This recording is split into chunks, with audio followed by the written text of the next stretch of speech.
কবিতার শিরোনাম বিভাজনের মানচিত্রে কেবলই মানুষ। বিভাজনের মানচিত্রে কেবলই মানুষ।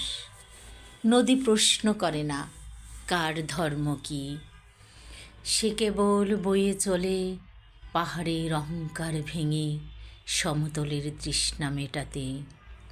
হাওয়া জিজ্ঞেস করে না কার ভাষা কোন দিকে ঝোঁকে, সে একই নিঃশ্বাস দেয় রাজপ্রাসাদ আর কুঁড়ে ঘরে। আকাশ কোনো মানচিত্র চেনে না, তার নীলের ভেতর কোনো সীমানা টানা নেই। সব প্রার্থনা সেখানে সমান ছোট।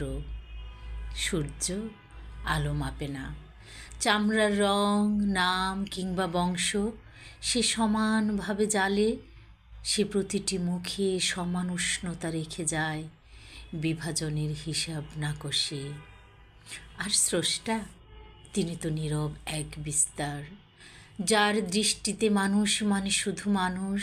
কারো প্রার্থনায় তিনি হালকা হয় না, কারো বিশ্বাসে ভারীও নয়। স্থির যেন ভাগ নয়, দেয়াল নয়, কোনো শিরোনাম নয়।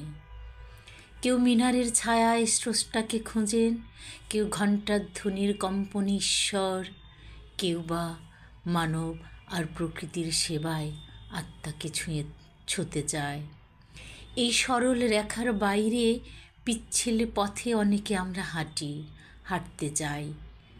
কেন নদীর মতো বিস্তৃত নয় হৃদয়, হাওয়ার মতো উড়তে দেই না স্বপ্নের ডানা।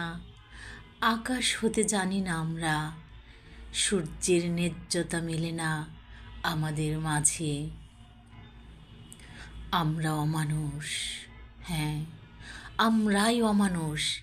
যে প্রকৃতি আমাদের জন্ম দেয় ভেদহীন বিস্তারে, মাটির একই কণায় গড়া, তবু মানচিত্র আঁকি। ধর্ম, বর্ণ, শ্রেণী, গোত্রের ভেতর বৈষম্যের রেখা টেনে আমরাই শিখি বিভাজনের ব্যাকরণ।